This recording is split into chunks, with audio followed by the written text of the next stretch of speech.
Video clip is intended to accompany a blog that I wrote entitled Comfortable Sitting. And the reason why I wrote the article is so many people have come to me at my practice at the Brigham Hospital to have the best way of sitting comfortably. So the challenge is that most people will tend to slouch, and as you are on a computer you'll get the slouch posture and the forward head and the tilted chin, and this may feel very familiar. To see it more clearly, you're round, the ribs drop, you're looking forward, chin goes up, the arms go up to be on the keyboard.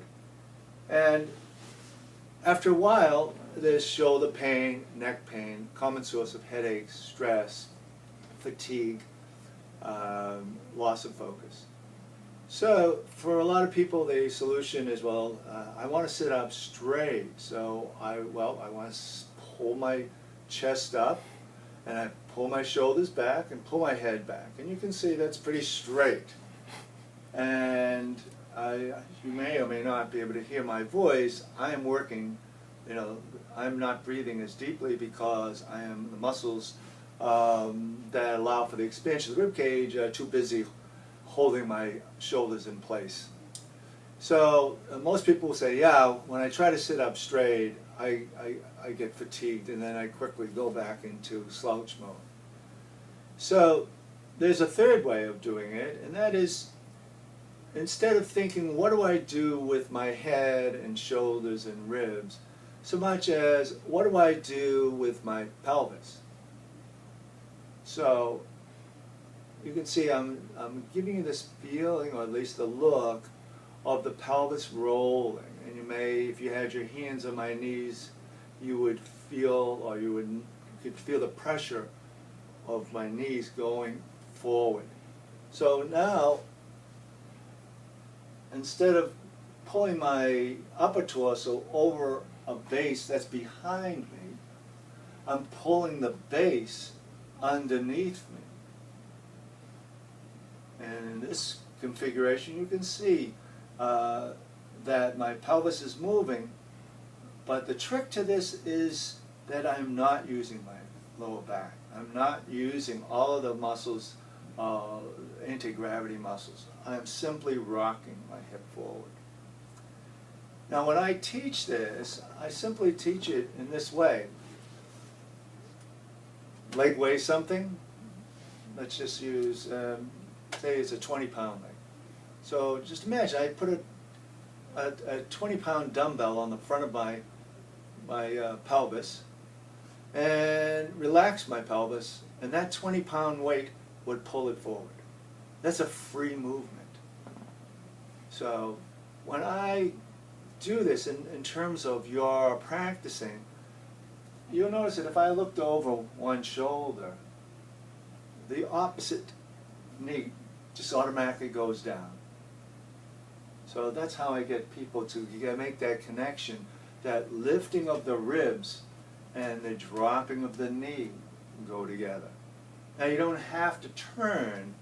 That's an exercise to give you the feeling of spreading or uplifting the front by a series of levers, where this very large lever of a leg is working with gravity to lever the pelvis forward. And now the ribs go up, and when the ribs go up, my shoulder blade is freer to slide down the back. So that is what I call leg back sitting.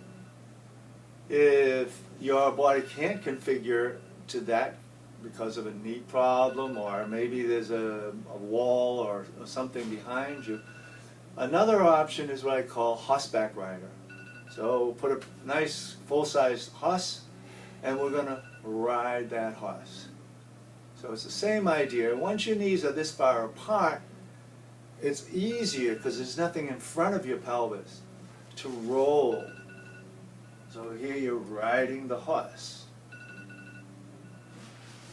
So from that position, as you get comfortable relating the movement of your knees, the movement of your thighs, the movement of the pelvis, the relaxing of the spine as it becomes supported by that, you can gradually put on thinner and thinner hosses until you get a hoss that will allow you to put a skirt on for at least half the population, and you could wear a skirt and then be sitting totally straight.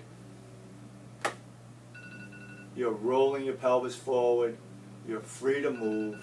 There's the least amount of tension that you can have for your neck, your shoulder, the upper back, the lower back, and it's very sustainable over long periods of time. So that is an alternative to what we call functional sitting, or alternative to sitting, which we call a more functional, more comfortable way of sitting that will allow you to sit in that position for a longer period of time.